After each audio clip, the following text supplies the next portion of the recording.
Phone tapping కేసులో SIT దూకుడు పెంచేసింది. MLA Madhavaram కొడుకు సందీప్ కు నోటీసులు ఇచ్చింది సిట్. అలాగే జూబ్లీహిల్స్ పిఎస్ లో విచారణకు రావాలని ఆదేశించింది. ఎమ్మెల్సీ నవీన్ రావు తండ్రి కొండలరావుకు సైతం నోటీసులు ఇచ్చింది. ఇద్దరిని మధ్యాహ్నం విచారణకు రావాలని ఆదేశించింది సిట్.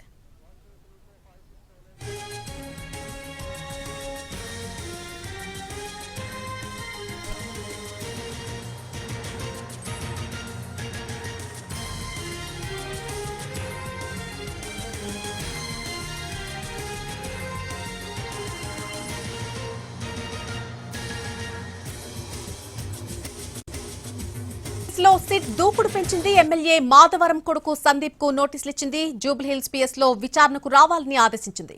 అలాగే ఎమ్మెల్సీ నవీన్ రావు తండ్రి కొండలరావు కూడా నోటీసులు పంపించింది. ఇద్దరిని కూడా మధ్యాహ్నం విచారణకు రావాలని సిట్ ఆదేశించింది. ఈ అంశానికి సంబంధించి పూర్తి సమాచారం మా ప్రతినిధి రాధాకృష్ణ అందిస్తారు.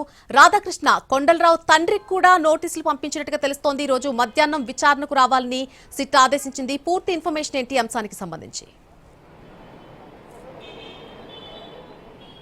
నళిని, ప్రధానంగా ఈ ఫోన్ ట్యాపింగ్ కేసులో సిట్ ఇప్పుడు పూర్తి స్థాయిలో విచారణ కొనసాగిస్తుంది. ఎందుకంటే నవీన్ రావుని కొన్ని రోజుల క్రితమే విచారించిన సిట్ ఇప్పుడు అతని తండ్రిని కూడా విచారించడానికి నోటీసులు జారీ చేసింది. అలాగే ఇతనితో పాటు ఎమ్మెల్యే మాధవరం కృష్ణారావు కొడుకు సందీప్ రావును కూడా ఈ రోజు విచారణకు రావాలంటూ నోటీసులు అయితే జారీ చేయడం జరిగింది. ఇవాళ మధ్యాహ్నం 1 గంట వరకు వారు విచారణకు సిట్ కార్యాలయానికి అయితే రావాల్సి ఉంది. కానీ ఇప్పటి వరకు ఇంకా వాళ్ళు కార్యాలయానికి అయితే చేరుకోలేదు. మరికొద్ది సేపట్లో వచ్చే అవకాశం అయితే కనబడుతుంది. అయితే నవీన్ రావు తండ్రి కొండలరావు ఆరోగ్య పరిస్థితిని దృష్టిలో ఉంచుకుని అతను సిట్ కార్యాలయానికి వస్తాడా లేదా సిట్ బృందమే అక్కడికి వెళ్లి అతని నుంచి స్టేట్మెంట్ రికార్డు చేస్తారా అనేది చూడాల్సి ఉంది.